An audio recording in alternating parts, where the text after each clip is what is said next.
What's up, Fate Family? Jarvis Guy and the Void Jarvis YT here, and welcome back to another Diecast review.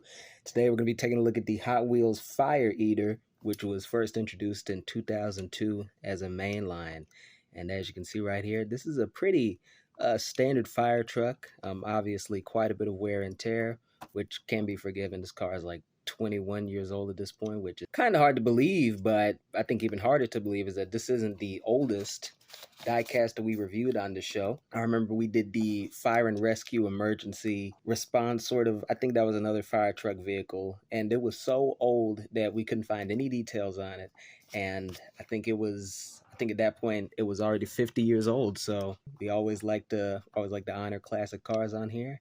And the Hot Wheels Fire Eater is definitely no exception, although I do have a few qualms about it. One of which being that this doesn't really feel like a Hot Wheels car. I mean, sure, you do have some of the sort of motifs of the Hot Wheels brand. You do have sort of exaggerated proportions, like around the wheels, like because I do think the wheels are much bigger than they should be. Although I'm not sure if that's because of the 1/64th scale of the diecast. But overall, man, this feels much more like a Matchbox car than an actual Hot Wheels car. It just doesn't have that sort of flavoring. So I guess that's a way of saying that the Fire Eater really just comes off as plain, when as a Hot Wheels car that really shouldn't be the case. There should be a level of uniqueness to it, especially because this is unlicensed. But there are certainly some things to like about this car. I mean, obviously, um, my opinion on the paint job is pretty compromised because the paint job itself is compromised. It's worn off after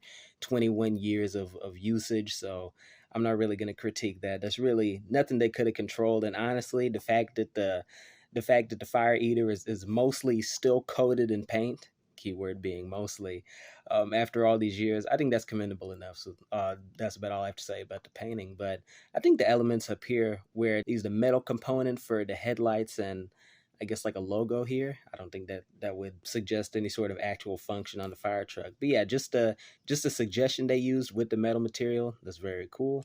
Very creative. I always like seeing that. We saw it on the Hot Wheels Rapid Response from 2022, where they sort of used the plastic to represent the headlights. I think that was very creative, and that was another very creative choice right here. It's definitely not something I would have thought of. And they also use the red material that you see back here with like the coils and ladder, all the equipment. They use that to represent the siren headlights. Very cool choice right there, and it fits very well, especially with the color scheme, man. So yeah, overall, this is a decent little diecast car.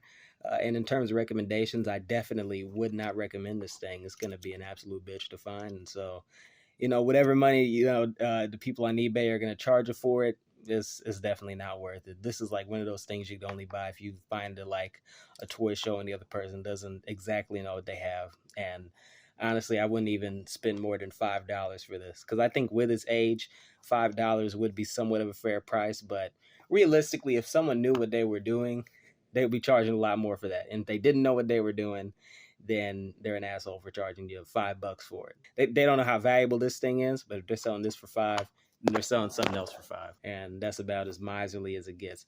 But anyway, I think that'll wrap up my review of the Hot Wheels Fire Eater, first introduced in 2002 as a mainline. I've been your host, Jarvis Godden. Thank you all for watching. Stay tuned for more diecast content. And as always, giggity giggity, giggity goo. Stick around.